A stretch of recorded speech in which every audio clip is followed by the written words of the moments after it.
की भक्ति ने जिसे पोसा है, माँ के आंचल ने जिसे तोसा है। इस देश में अरे मैया केवल एक भारतवर्ष ही है जहाँ कण कण पूजा जाता है। तभी तो कहते हैं कण कण में राम है, कण कण में शिव है, कण कण में शंकर है, इसीलिए कंकर ही शंकर है। यह सौभाग्य है। और मैया सबसे रहस्य वाली बात जानिए, इस क्षेत्र में भी शिव मंदिर विराजमान है। राम कथा कही राम के आगे, जैसे राम जी ने राम जी की कथा राम जी के सामने ही कही थी, वैसे शिव कथा कही शिव के आगे। ये शिव जी की कथा है और मैं शिव जी के सामने ही कह रहा हूं। और कथा कहने वाला भी शिव होता है, सुनने वाला भी शिव होता है, कथा करवाने वाला शिव होता है। इसीलिए सारा ब्रह्मांड क्या है मैया, शिवमय है। और भैया इस कथा की महिमा देखिए, कुछ समय पूर्व की बात है मैया, अभी ज्यादा समय की बात नहीं है, मात्र 2 वर्ष पुरानी बात है। एक बूढ़ी मैया थी, मैया चल भी नहीं पाती थी, लाठी लेकर एक एक कदम बढ़ाया करती थी। बच्चों ने छोड़ दिया था, माता ने छोड़ दिया था। अरे माँ, जिस बेटे को लाल पोस कर इतना बड़ा किया है, पत्नी के कहने पर वह पति भी अपनी माँ को छोड़ देता है। छोटे छोटे बच्चे जब दादी माँ के लिए गिलास में पानी लेके दौड़ते हैं तो बहू दूर से मना कर देती है कि उसके पास मत जाना, अरे उसके पास मत जाना, बीमार हो जाओगे, उसे खांसी आती है, उसे तकलीफ है, उसे रोग है। अरे जिस गर्भ से जन्म लिया है आज उससे दूर भाग रहे हो, जिस माँ ने तुम्हें जन्म दिया है उससे दूर भाग रहे हो। वह बुढ़िया माई घर में अकेली रहती थी, घर में जो खाना बचता था मैया वही वह प्रसाद स्वरूप में अगर एक रोटी मिलती मैया, रोटी का एक टुकड़ा मिलती तो उसमें से वह कुछ टुकड़े को निकाल कर पहले महादेव को दे देती। तो दियम वस्तु महादेवा तुभ्यम एव समर्पितम, हे प्रभु यह आपका है और आपको ही समर्पित है भगवान। ऐसा कहकर जो कुछ भी उसे मिलता बाबा को अर्पण कर देती।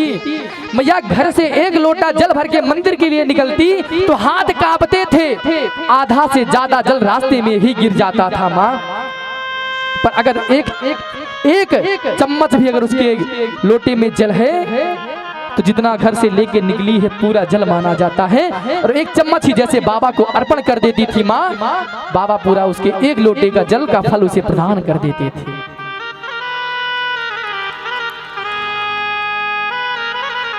और बुढ़िया माई के मन में बड़ी पीड़ा थी, कितना जीवन निकल गया, कभी जीवन में मैंने शिव महापुराण की कथा नहीं सुनी है। नित्य बाबा के पास जाकर केवल इतना कहती थी नाथ कि नाथ ना कछु अब चाहे मोही, कि हे प्रभु मुझे कछु नहीं चाहिए। तो क्या चाहिए, एक बार मरने से पहले एक बार हे महादेव मुझे शिव महापुराण के पांडाल तक पहुंचा दे, बाबा की कथा तक पहुंचा दे, एक बार शिव महापुराण की कथा तो सुना दे।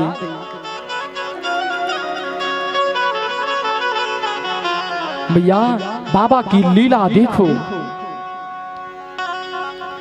नित्य मैया यही प्रार्थना करती। तब गौरा मैया ने कहा एक दिन बाबा से कि बाबा आप इसकी प्रार्थना सुन क्यों नहीं लेते, इसमें केवल इसी का भला नहीं है, कथा होगी तो कथा कहने वाले, करवाने वाले, सुनने वाले और जो भी दूर से भी अगर देखकर कथा पांडाल को देख लेते हैं, मैया दर्शनस्य पाप मुक्तस्य, केवल शिव महापुराण के पांडाल के दर्शन मात्र से समस्त पाप का नाश हो जाता है। और शिवलोके महीयते, उसे शिवलोक मिल जाता है, फिर उसे कभी नरक का मुख देखना नहीं पड़ता है। और मैया एक दिन की बात है, बूढ़िया मैया इतनी बीमार हो गई कि अब मंदिर तक भी नहीं जा सकती है। और मैया किसी बच्चे, दो बच्चे आपस में बात करते हुए जा रहे थे। मैया सुन रही थी। दो बच्चे आपस में कह रहे थे, अरे घर चल के मुझे अपनी माता से बताना है कि मैया वहां पर शिव महापुराण की कथा हो रही है। और मैया मेरी माँ को शिव महापुराण की कथा बहुत पसंद है, वो हमेशा टीवी में फोन पे सुनती रहती हैं, तो मैं जाकर मैया से बताऊंगा। और यह बात जब वो दोनों बच्चे बात कर रहे थे तो यह बात उन बूढ़ी दादी माँ के कान तक पहुंची और बूढ़ी माँ का रोम रोम खिल उठा। माँ उनका रोम रोम ऐसा मिल गया जैसे लाखों वर्ष से मैया कई वर्षों से उनका खोया हुआ बेटा उनको मिल गया हो। मैया बाबा को प्रणाम करने लगी, धन्यवाद कहने लगी कि मैं उस आयोजक को धन्यवाद कहती हूँ, मैं उसे इतनी दुआ कह देती हूँ कि सदा उसका परिवार सुखी रहे कि जिन्होंने इस कथा का आयोजन किया है।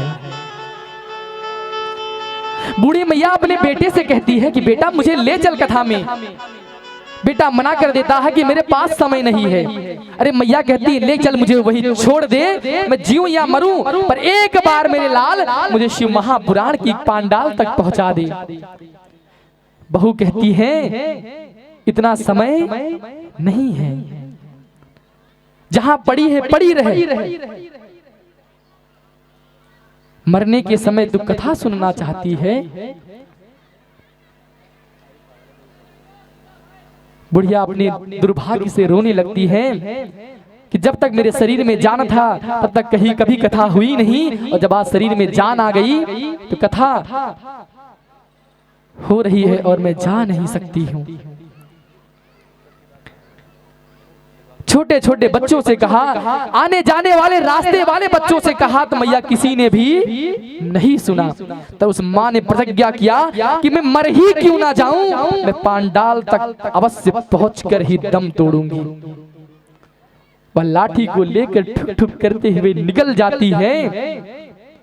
और मैया 2 दिन तक बिना कुछ खाए पिए वो यात्रा पे रहती है। ठंड की रात है, पहनने के कुछ नहीं, सड़क पे सो जाती है, खड़ंजे में जंगल में सो जाती है। लेकिन संकल्प है कि मरने से पहले मैं एक बार श्री शिव महापुराण की कथा अवश्य सुनूंगी।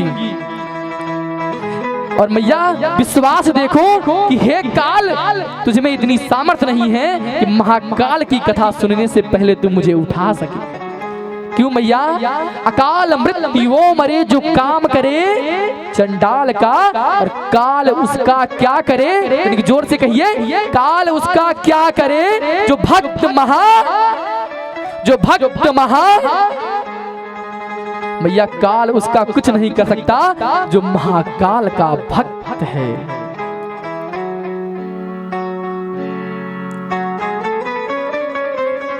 श्री शिव महापुराण के वैभव खंड में पुष्पराज दंत जी महाराज लिखते हैं, असित गिरि समम शात कज्जलम सिंधु पात्रे, और सुर तरवरु शाखा लेखनी पत्र मुरवी, लिखत यदि गृहीत्वा शारदा सर्व कालम तदपि तौनान गुणानमी संपारयति।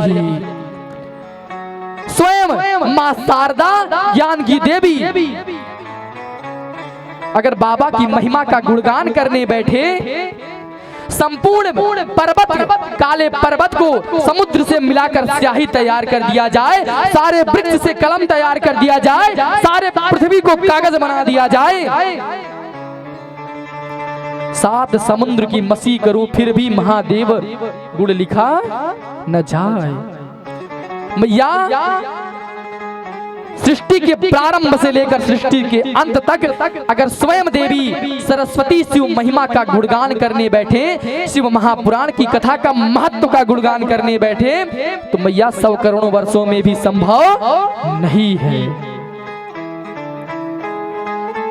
और मैया अगले दिन होते होते 12 ही बजने वाले थे, और मैया कुछ ही क्षण दूर थी कथा से, कह लीजिए 1 किलोमीटर की दूरी और बची होगी।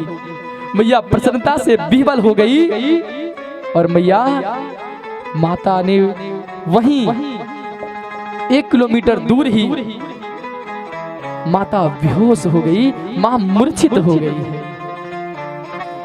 माँ सुध बुध खो दी है, उसकी लाठी एक तरफ, मैया वहीं गिर पड़ी है।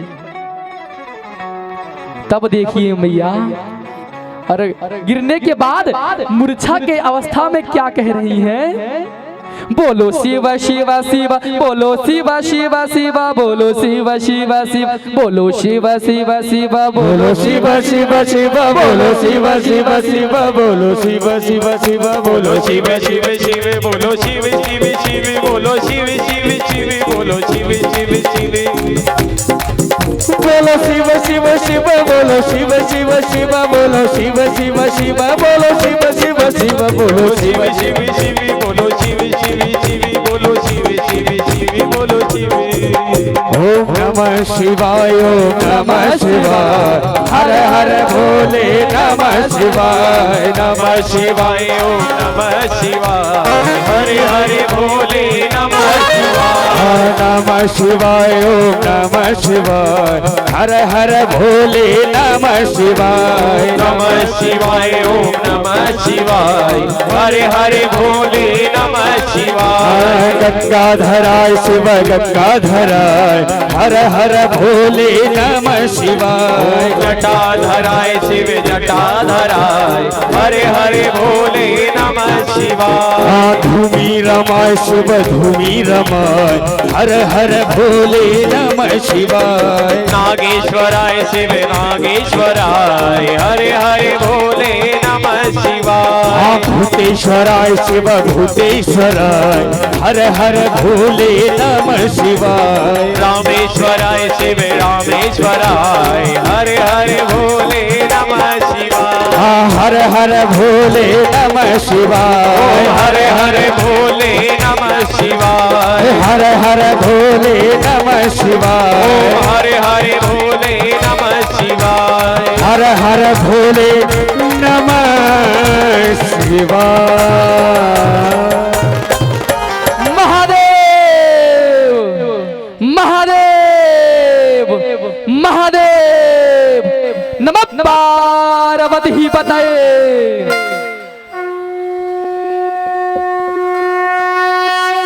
अपने आंचल को फैला लीजिए। क्यों? अब बूढ़ी मैया नीचे हैं, अब इस दर्द पीड़ा को महादेव देख नहीं पा रहे हैं, और स्वयं महादेव कहां से?